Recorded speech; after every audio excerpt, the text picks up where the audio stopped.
কিন্তু সংখ্যালঘু প্রতিনিধি থাকা সত্ত্বেও ওই দিন আমরা দেবো টাকারও পাইনি। আজকের আমরা ওই মঞ্চে দাঁড়িয়ে আমরা জাতীয় প্রেস ক্লাবের সামনে দাঁড়িয়ে এই বৈষম্য বিরোধী এই দেশে যাতে পাস হয় সেটা আমরা দাবি কাজ জানাচ্ছি। দেখেন, আমরা বিভিন্ন এলাকায় সংখ্যালঘু প্রতিনিধি রয়েছে, বিভিন্ন জায়গায় সংখ্যালঘু ভোটার রয়েছে 30%, 35%।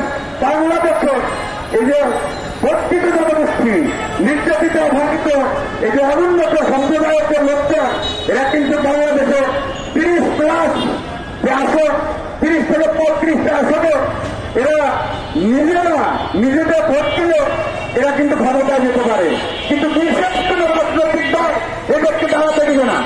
এদের প্রতিনিধিত্ব করার জন্য পার্লামেন্টে যেতে পারা যাবে এই সুযোগ করে দিবে না। রাষ্ট্র, এই দেশের সরকার এই সুযোগ করে দিচ্ছে না। কি কারণে করে দিচ্ছে না?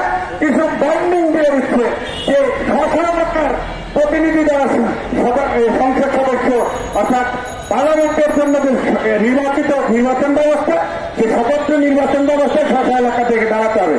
আরে ভাই, আমি সমীরণ, আমাকে যদি গোপন বন্ধের কোনো আসন দেওয়া হয় আমি অবশ্যই পাস করবো। আমার এলাকাতে দিকে পাস করবো না। আমাদের এলাকায় সব থেকে বেশি সংখ্যালঘু ভোটার, ওখানে তো আমি পাস করতে পারবো না। আমার ইচ্ছাকে আমি বাগুলো দিয়ে শুনে দাঁড়াবো, আমার ইচ্ছাকে খুলনা একা শুনে দাঁড়াবো, আমার ইচ্ছাকে খুললে 5 শুনে দাঁড়াবো, আমি গেলে পাবো না। এই যে বন্ডিং, এই বন্ডিং আমার আছে দ্রুত অনেককে বিলম্বে এই বন্ডিং আমরা প্রত্যাশায় এবং নির্বাচন কমিশনের কাছে আমাদের